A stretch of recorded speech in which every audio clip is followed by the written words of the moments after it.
Hi, in this video I'm going to show you the Images and Questions Storyteller deck. This is a deck of cards with two types of cards in it.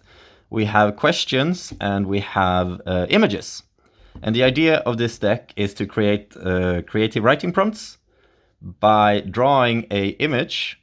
In this case, looks like a horror theme here, with a question. You apply the question to the image, in this case, who has done something very, very bad? And then you would write a story based on this combination. It's that simple. The fun part of this deck is that you can combine any image, and there's lots of different art styles and themes. This is something historical. It's the birth of baby Jesus, but you could interpret it any way you like. With any of the questions, what time is it and why is it so important to them? In this case, maybe something has happened or is about to happen that they're waiting for.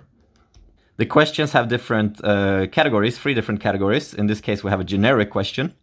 The previous one was a conflict question. That would be a question that would induce some kind of conflict into the scene. And there is also, let's find the third category, mystery questions. Do we have a mystery question? There we go.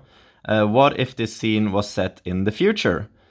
And yeah, that's basically it for these cards. They're very fun to work with. You can use them for short stories to flesh out your novel if you're writing something bigger, or if you're a teacher, you can use them in the classroom. The possible combinations are pretty much endless, and the stories that you can tell from these are, of course, even more endless because everybody will interpret the combinations differently. You can come up with millions of different stories just based on a single image and a question to apply to it. That's it for this video. Thank you so much for watching.